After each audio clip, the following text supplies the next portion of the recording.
गोकुळ दूध संघाच्या अध्यक्ष राजीनामा मंजुरीसाठी आज बैठक होणार आहे। गोकुळ दूध संघाच्या अध्यक्ष राजीनामा मंजुरी करता आज बैठकीचे आयोजन करण्यात आलेले आहे। 2 दिवसात नवीन अध्यक्ष निवडीचा कार्यक्रम घेण्याच्या हालचाली या सुरू झालेल्या आहेत। राजीनामा मंजूर केल्यानंतर तातडीने तो सहकार निवडणूक प्राधिकरणाकडे पाठवला जाणार आहे।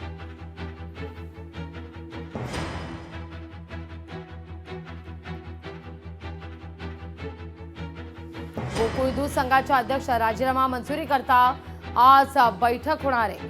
2 दिवसात नवीन अध्यक्ष निवडीचा कार्यक्रम घेण्याच्या हालचाली सुरू झाल्यात। अधिक माहिती घेतो आपले प्रतिनिधी सतेज औंधकर यांच्याकडून। सतेज, काय अधिक माहिती?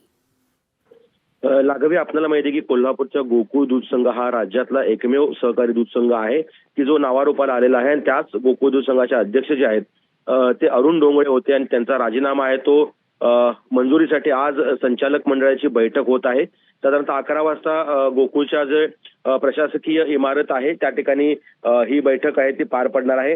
राजीनामा मंजूर केल्यानंतर तो तातडीने निवडणूक प्राधिकरणाकडे पाठवला जाणार आहे, कारण अध्यक्ष जे डोंगरे होते त्यांनी राजीनामा देण्यासाठी 8 ते 10 दिवसांचा पेच आहे तो निर्माण केला होता।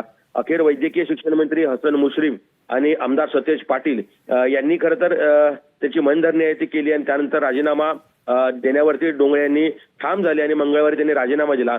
मात्र या सगळ्या आता नवीन अध्यक्ष जे निवडीच्या हालचाली आहेत त्या गतिमान झाल्याचं आपल्याला पाहायला मिळतंय। मंत्री हसन मुश्रीफ यांनी राजीनामा मंजुरीसाठी 2 दिवसात बैठक बोलण्याची सूचना केलेली होती। त्यानुसार आज जी 11 वाजता बैठक आहे ती संचालक मंडळाची बैठक पार पडणार आहे आणि त्यामध्ये राजीनामा मंजूर करून तो सहकार निवडणूक प्राधिकरणाकडे पाठवला जाणार आहे। त्यामुळे आता नवीन अध्यक्ष कोण होतो याकडे खरं तर सगळ्यांचंच लक्ष लागलेलं आहे। लागवी सतेज, तुर्तास धन्यवाद तुम्ही दिलेल्या एकूणच सविस्तर माहिती करता। लोकशाही मराठी ऐका, पहा, जागरूक रहा।